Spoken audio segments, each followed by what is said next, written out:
After weeks of speculation, the Rivers State Commissioner for Information and Communications, Joseph Johnson, has confirmed the resignation of the Chief of Staff to Governor Fubara, Shide Amadi.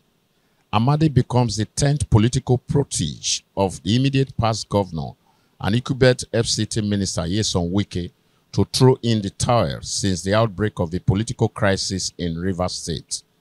Given the strategic nature of the now vacant office and the subtle, technical and intriguing levels that the Rivers Political Shares Board has graduated, some residents are urging the governor to be circumspect in his next choice. I believe for the office of Chief of Staff, it should be somebody that is selfless, somebody who doesn't put self first, put the state before himself. And if you look at the criteria and the events that are just played out in the recent times in Rivers State, there's one man that stands out, that has shown clearly it is not about him, somebody that was elected to serve the people of Rivers Ahuda East. He resigned his position, even left his position as Speaker. So for me, I wish the governor appoints him.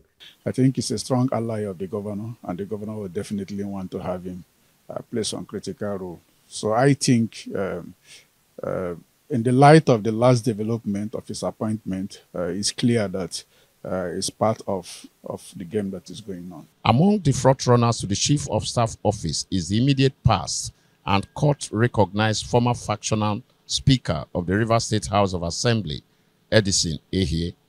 Until his resignation, Ehie was the lawmaker representing Ahoda East Constituency 2 in the House.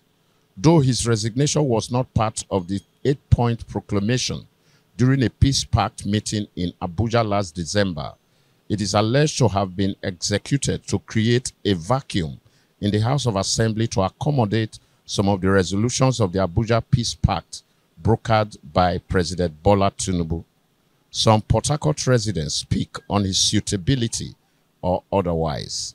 If his resignation is a sort of subterfuge or a leeway for him to get into another position of authority, then I think it's quite unfortunate. Very, very unfortunate in terms that it challenges his integrity, challenges also his consistency and his sense of compunction in dealing with public affairs. I think, on the contrary, he has been consistent enough. Remember, they are all a product of one movement, but he was able to stand on the side of reason against what appeared, what was obviously an affront to the Constitution.